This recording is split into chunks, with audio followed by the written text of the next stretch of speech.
अगर एक सेट ए ये है और एक सेट बी है तो ये क्या गिवन जो है वो इसका यूनियन है या इंटरसेक्शन है। तो आपको एक अच्छी प्रैक्टिस नेट से खुद करनी है।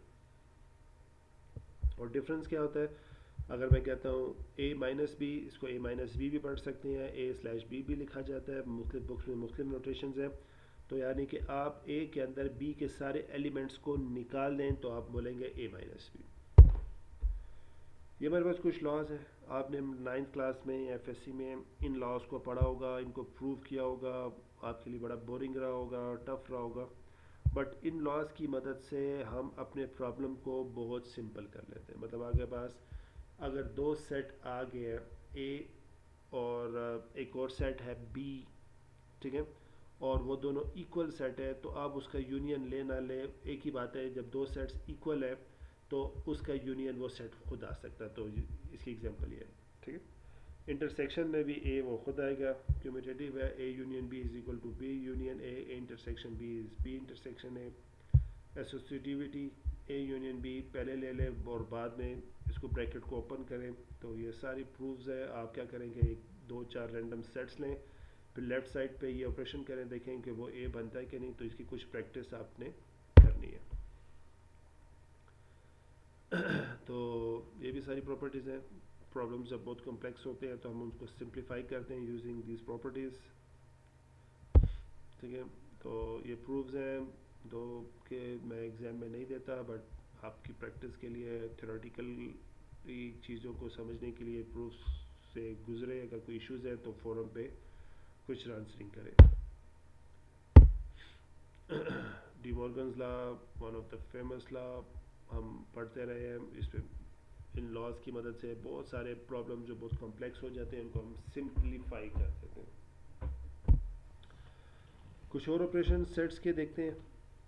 If set is a collection of set, मतलब आपके पास सेट के अंदर कलेक्शन ऑफ सेट्स भी आ सकती है, ठीक है। यानी कि आप समझ लें कि एस इज़ अ वो बंदे जो इंटरनेट इस्तेमाल करते हैं, ये वो बंदे हैं जो फेसबुक इस्तेमाल कर रहे हैं, ये वो बंदे हैं जो लेट्स से फेसबुक की एक वेरिएशन है जिसमें वीडियोस आती है, क्या नाम है, स्नैपचैट, नहीं, ठीक है, ये समझे स्नैपचैट बहुत ज़्यादा लोग यूज़ नहीं करते हैं, वो सी है, और व्हाट्सएप यूज़ करते हैं, वो ये है। तो जब इसका यूनियन लगाया जाएगा तो इसका मतलब है कि इस पे मौजूद सारे सेट, जो सेट ऑफ सेट्स है उसका यूनियन ले लें, ए बी सी डी, ठीक है। बट इसको कंफ्यूज नहीं करना। लेट से एस इज़ द सेट, इसमें एक सेट ये है, एक सेट ये है, और एक सेट ये है, और दो के सेट के अंदर फिर दो सेट मौजूद हैं। तो आपने सिंपल उसके लेवल वन पे रहते हुए यूनियन लेना है, यानी कि ए बी सी, ए पहले से ले चुके और फिर डी है, ठीक है। तो इसकी दो तीन एग्जांपल्स नेट से ढूंढनी है आप लोगों ने, और इसको देखना है। Power set. पावर सेट क्या होता है कि उस सेट से हम कितने मज़ीद सेट बना सकते हैं।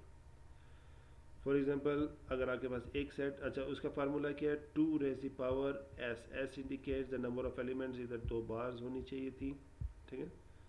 तो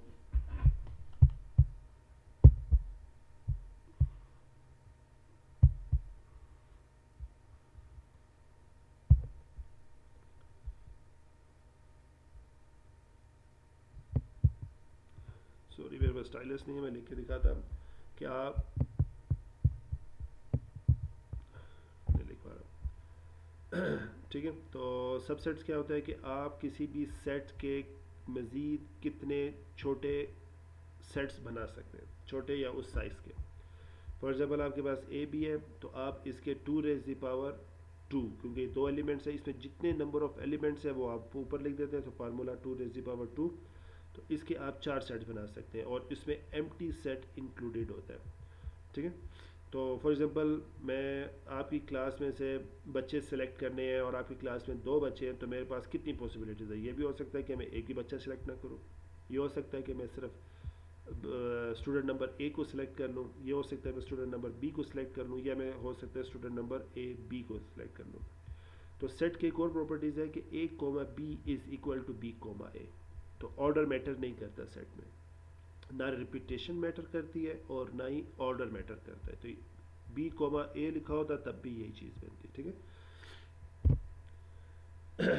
now partition of set S, हमें सेट का एक बहुत ज़बरदस्त ऑपरेशन है जिसे कहा जाता है पार्टीशन ऑफ एस, कि आप एस की पार्टीशन करें।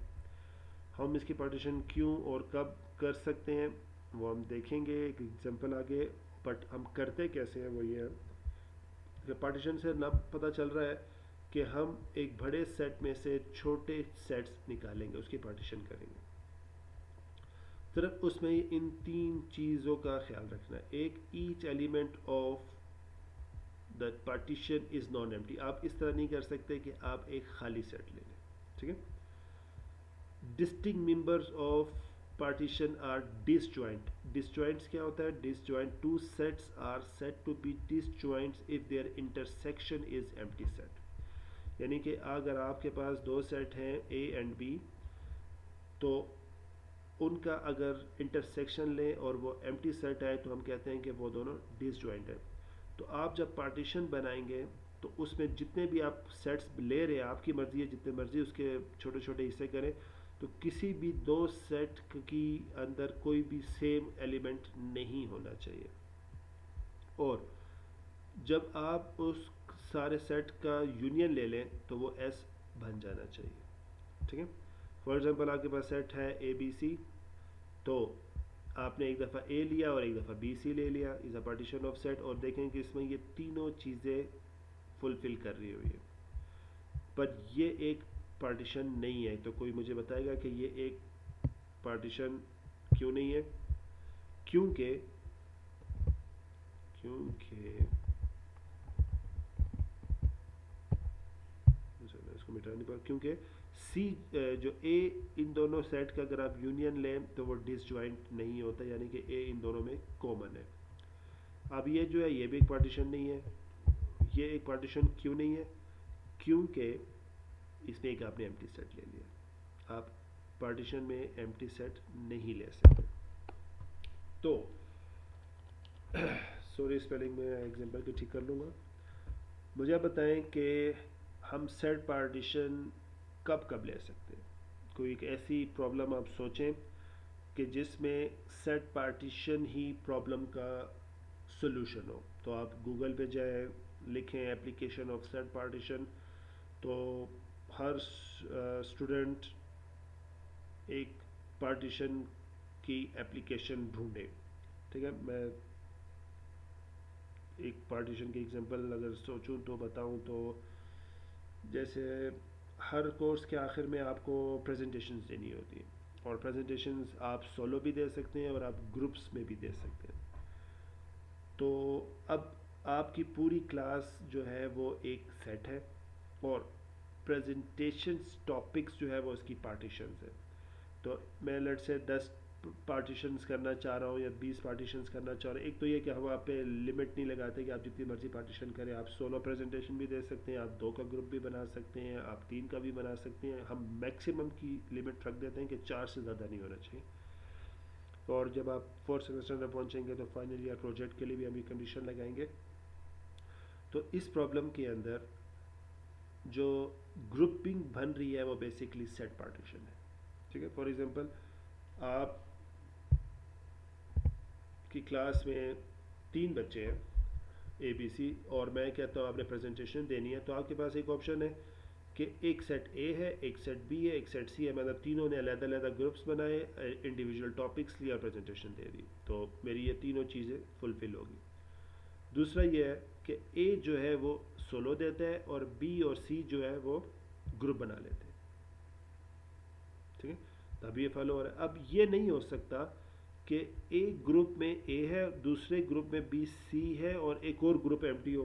This is not a partition. या इस केस में जिसमें ये सी था, ए और बी था, तो अब ऐसा नहीं हो सकता है कि एक बच्चे ने प्रेजेंटेशन सोलो भी दी और वो किसी ग्रुप के अंदर भी हो, ठीक है। तो इस तरह बहुत सारे रियल लाइफ में या कंप्यूटेशनल प्रॉब्लम्स हैं जिसमें सेट पार्टीशन की मदद से हम उस प्रॉब्लम को सोल्व करते हैं। तो आप लोगों ने एक एक मैं थोड़ा सा पोर्टल रख दूंगा जिसमें अब असाइनमेंट है छोटी सी कि हर स्टूडेंट एक डिफरेंट असाइनमेंट एप्लीकेशन ढूंढे सेट पार्टीशन की। तो next topic is order pairs Cartesian. हम इसको देखते हैं, लेक्चर की वीडियो का साइज़ बहुत बड़ा ना हो जाए।